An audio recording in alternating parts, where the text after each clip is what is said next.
Praise the Lord. प्रभु के नाम की स्तुति हो। आज हम पढ़ेंगे निर्गमन 30वां अध्याय। फिर धूप जलाने के लिए बबूल की लकड़ी की वेदी बनाना। उसकी लंबाई 1 हाथ और चौड़ाई 1 हाथ की हो। वह चौकोर हो और उसकी ऊंचाई 2 हाथ की हो और उसके सींग उसी टुकड़े से बनाए जाए। और वेदी के ऊपर वाले पल्ले और चारों ओर की अलंगों और सींगों को चोखे सोने से मढ़वाना और इसकी चारों ओर सोने की एक बाड़ बनाना और इसकी बाड़ के नीचे इसके दोनों पल्ले पर सोने के 2-2 कड़े बनाकर इसके दोनों ओर लगाना। वे इसके उठाने के डंडों के खानों का काम देंगे और डंडों को बबूल की लकड़ी के बनाकर उनको सोने से मढ़ना। और तू उसको उस पर्दे के आगे रखना जो साक्षी पत्र के संदूक के सामने है, अर्थात प्रायश्चित वाले ढकने के आगे जो साक्षी पत्र के ऊपर है, वहीं मैं तुझसे मिला करूँगा। और उसी वेदी पर हारून सुगंधित धूप जलाया करे।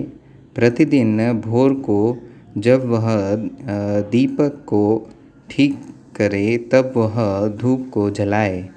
तब गोधूली के समय जब हारून दीपकों को जलाए तब धूप जलाया करे।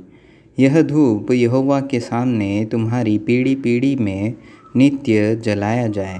और उस वेदी पर तुम और प्रकार का धूप न जलाना और न उस पर होम बलि और न अन्न बलि चढ़ाना और न इस पर अर्घ देना। और हारून वर्ष में 1 बार इसके सींगों पर प्रायश्चित के और तुम्हारी पीढ़ी पीढ़ी में वर्ष में 1 बार प्रायश्चित के पाप बलि के लहू से इस पर प्रायश्चित किया जाए।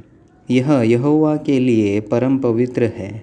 और तब यहोवा ने मूसा से कहा, जब तू इज़राइलियों की गिनती लेने लगे तब वे गिनने के समय जिनकी गिनती हुई हो, अपने अपने प्राणों के लिए यहोवा को प्रायश्चित दे, जिससे जब तू उनकी गिनती कर रहा हो उस समय कोई विपत्ति उन पर न आ पड़े। जितने लोग गिने जाए वे पवित्र स्थान के शेकेल के ऊपर शेकेल के लिए आधा शेकेल दे। यह शेकेल 20 गेरा का होता है। यहोवा की भेंट आधा शेकेल हो।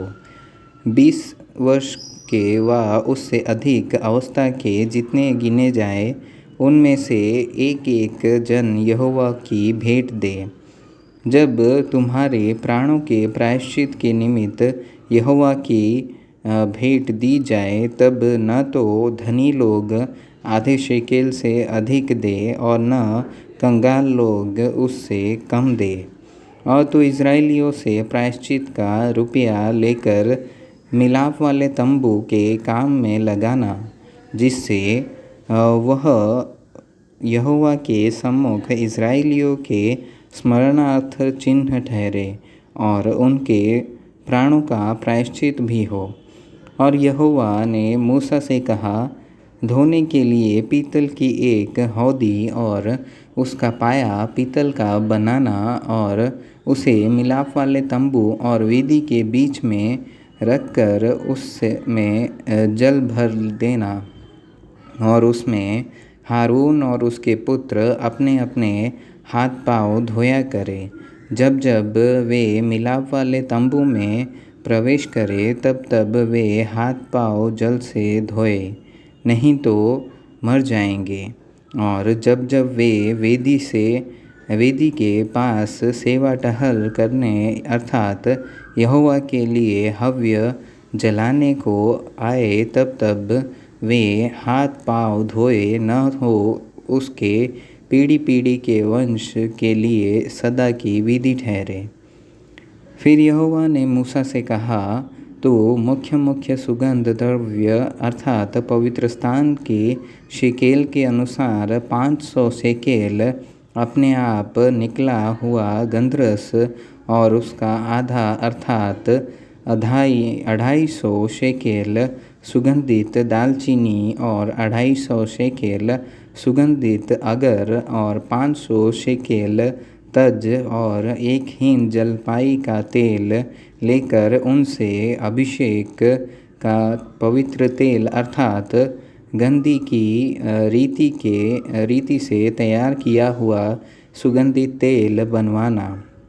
यह अभिषेक का पवित्र तेल ठहरे और उससे मिलाप वाले तंबू का और साक्षी पत्र के संदूक का और सारे सामान समेत मेज का और सामान समेत दीवट का और धूप वेदी का और सारे सामान समेत होम वेदी का और पाए समेत हौदी का अभिषेक करना और उसको पवित्र करना, जिससे वे परम पवित्र ठहरे और जो कुछ उनसे छू जाएगा वह पवित्र हो जाएगा। फिर हारून का उसके पुत्रों के साथ अभिषेक करना और इस प्रकार उन्हें मेरे लिए याजक का काम करने के लिए पवित्र करना। और इस्राएलियों को मेरी यह आज्ञा सुनाना कि वह तेल तुम्हारी पीढ़ी पीढ़ी में मेरे लिए पवित्र अभिषेक का तेल होगा। वह किसी मनुष्य की देह पर न डाला जाए और मिलावट में उसके समान और कुछ न बनाना। वह तो पवित्र होगा, वह तुम्हारे लिए पवित्र होगा।